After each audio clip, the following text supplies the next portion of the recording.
Today I'll referring back to methods used during Volta España to increase performance. After all, that is what most of you are interested in.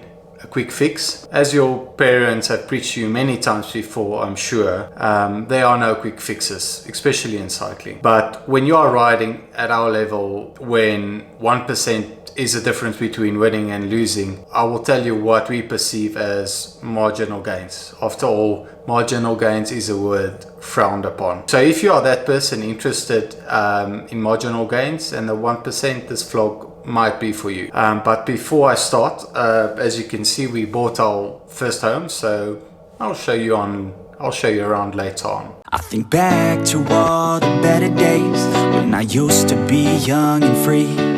I remember her like it was yesterday. She was so beautiful to me. In my mind, so why we want to reduce body temperature or core temperature? Well, depending on how well heat adapted you are, it could have a massive effect on your cycling performance with a reduction in power of up to 20%, depending on duration and very elevated heart rate, in which you might hit peak heart rate numbers, although you are fatigued. So, long story short, reducing your core temperature, even when you are adapted to the heat, will help improve your abilities to sustain X amounts of power for longer durations on hot days.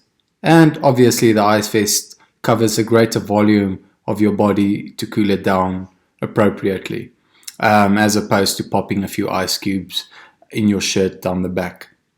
It will obviously help you keep a lower heart rate, prolonging the time before you blow. However, I wouldn't recommend cold packs and water over your legs just yet. Another side note that some riders do use as a marginal gain is paracetamol. Yes, paracetamol. Remember when you were a small child and your mom or local doctor always gave you paracetamol to lower your fever? Well, on really hot days, if used correctly, it can do the same by lowering your core temperature.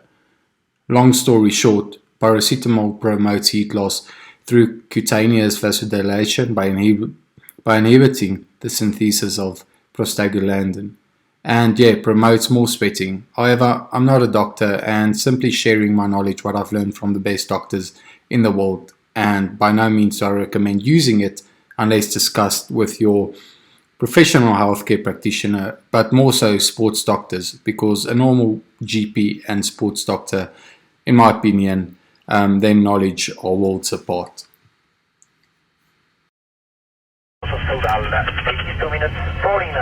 Corner to the right, you need to take a break. Le temps maintenant sur la ligne d'arrivée pour une cinquième moitié de dossard 206, coefficient 54 minutes.